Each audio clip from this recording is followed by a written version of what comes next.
Bonjour, alors la démarche que je vais vous présenter fait suite à une commande que je vous avais réalisée de réfléchir sur la manière d'assembler la cam de notre projet sur la chaussée avec différentes contraintes. Évidemment, je vous avais proposé une première piste de choix et de réalisation d'une entretoise, qu'on appelait également un réo, qui devra permettre de positionner en partagement la cam. Alors, je vais essayer de vous montrer un petit peu cette démarche-là, en guise de correction, et par ailleurs, une forme initiatique aussi à la réalisation, l'utilisation, je veux dire la mise en plan, pour votre démarche de conception. OK?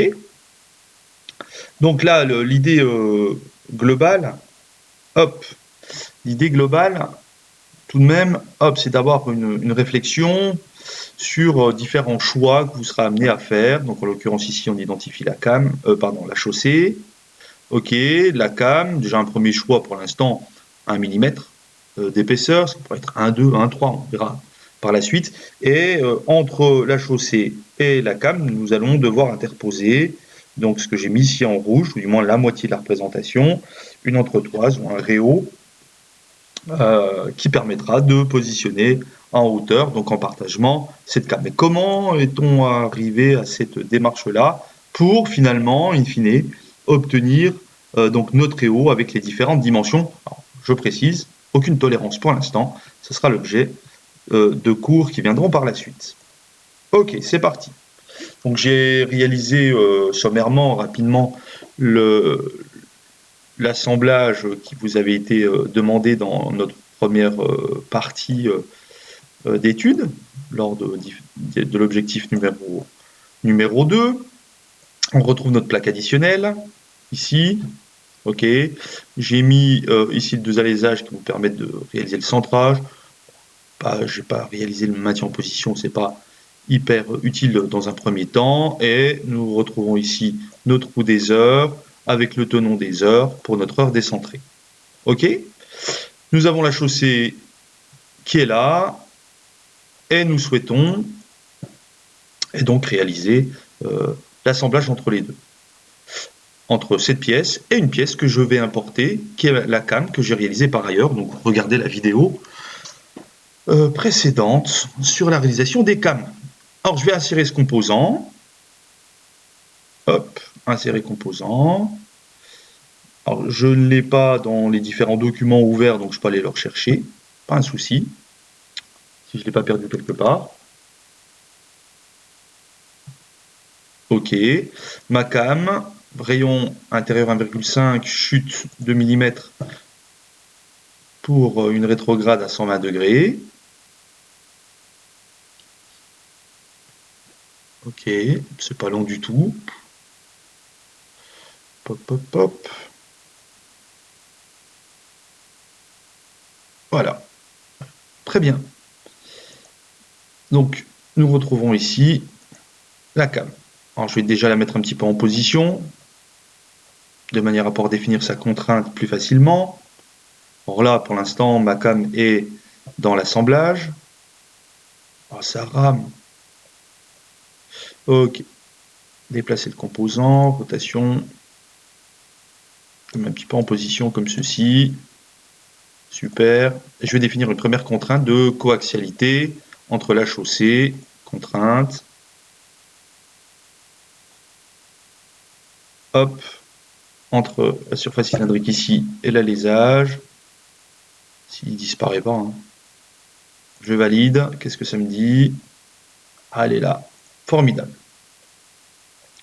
Donc on voit, hop, que cette cam, hop, on peut rentrer dans la matière. Alors l'idée c'est que cette cam ne soit pas trop proche.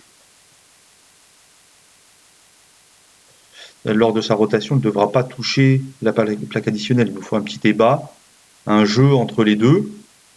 Alors ce jeu, comment le déterminer?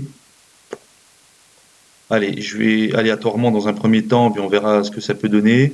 Définir une contrainte entre la surface inférieure de la cam et puis ici, donc je n'ai pas de contact évidemment, je vais prendre 1,5 Je vais prendre 0,12. 0,12 mm. Bien. Donc, entre ma cam et la chaussée, on voit qu'il y a un vide ici. Il nous faut réaliser le réhaut. Et pour ce faire, on va déjà devoir déterminer les dimensions caractéristiques de ce réhaut. OK? Bien. Et donc, pour ce faire, je vais créer une mise en plan, déjà, pour voir les dimensions qu'il nous faudra. Ce qui nous sera absolument utile de toute façon pour réaliser la mise en plan de l'assemblage. Donc, créer une mise en plan sur un format A3. Je suis assez grand.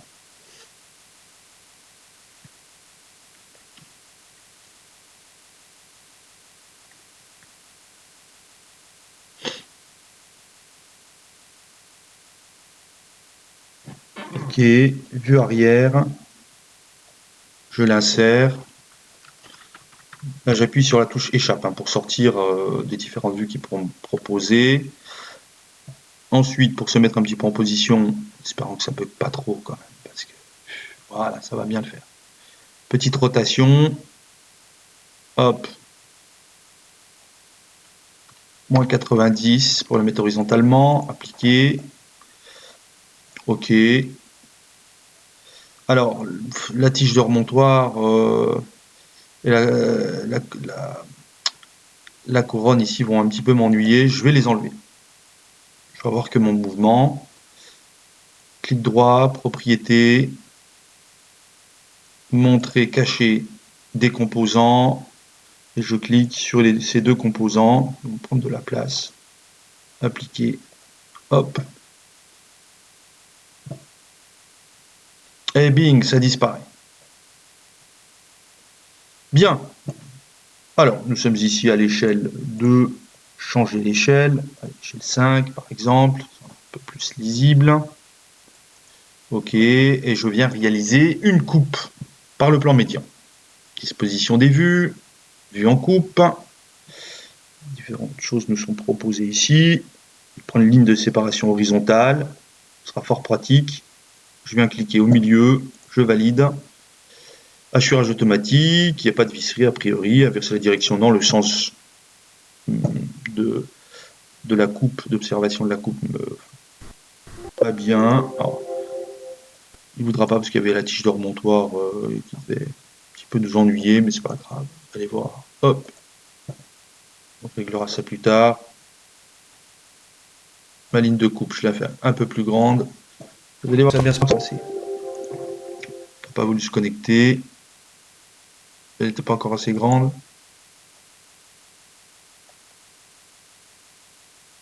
Puis coup de feu vert. Ok, nickel.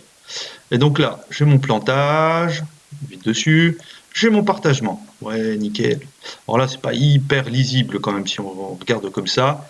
Moi, ce que j'aime à faire, c'est d'avoir des vues de détail. Et ce qui nous intéressera, c'est ce qui va se passer là au milieu. Hop, pour se faire vue de détail, bah, c'est marqué vue de détail. Hop, je définis un cercle.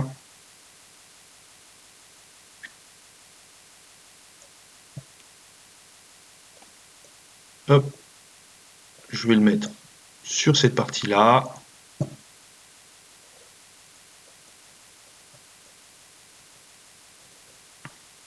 Et là, on voit bien. Enfin, on voit bien.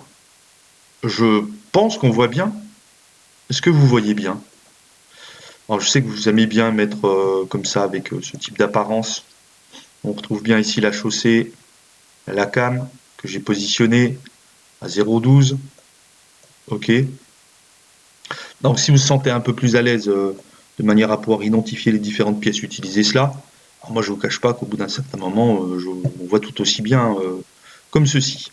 Et donc, l'idée, c'est d'avoir entre la cam et la chaussée, donc une pièce qui vient là au milieu. Voyons un petit peu les différentes dimensions dont nous aurions besoin. Annotation, cotation. Alors, en l'occurrence, entre le haut de la plaque et la denture de la chaussée, on a 0,98. OK. Ça n'a pas disparu. Il faut que je pédale en dessous ou quoi?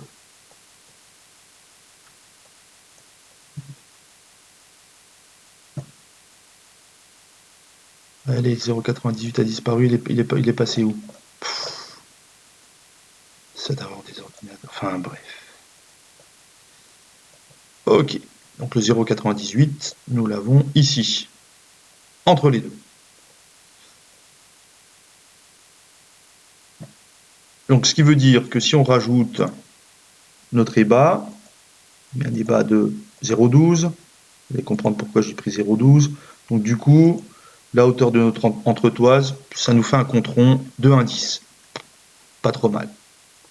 Ensuite, le diamètre intérieur qu'on avait défini, ce qui correspondra au diamètre extérieur donc de notre réau.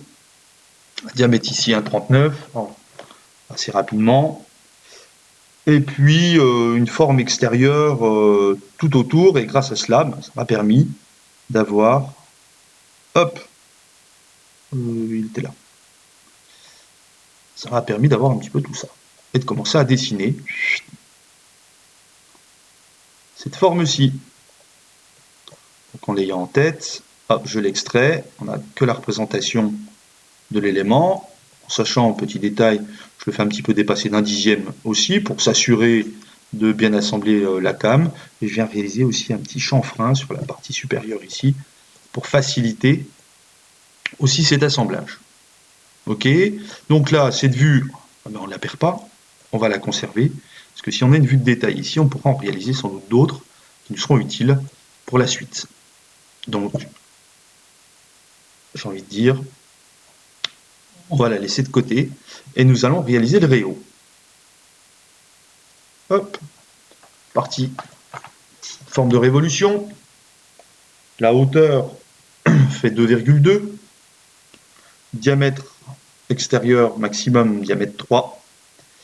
Allez, plan, esquisse, fonction. Plan, fais une esquisse. Bon, j'aime bien commencer, c'est une forme de révolution, par son axe de révolution. Ok. Abracadabra. Donc je l'ai mis à peu près à 3 mm parce que je sais que mon esquisse, mon profil sera à l'intérieur. Je dessine mon profil.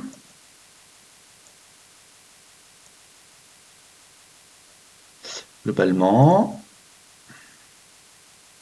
ceci est cotation. Je rappelle, si je me mets sur la partie gauche, je n'ai que le rayon. Si je me mets à droite, également ici, j'ai le diamètre. Alors, je vais essayer de conserver un peu ces diamètres. 2 mm. Diamètre intérieur, on a dit 1,39. Diamètre extérieur, je le prendrai à 3. Hauteur ici, 1,1. Hauteur ici, 1,1. Voilà. J'ai tout ce qu'il me faut. Fonction, révolution. Ok. Et je vais rajouter un chanfrein de 0,1 à 45.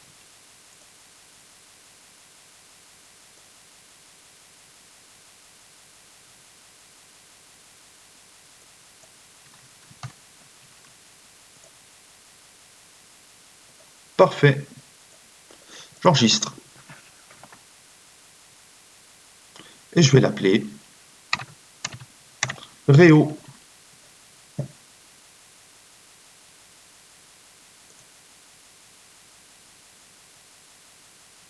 Ça marche?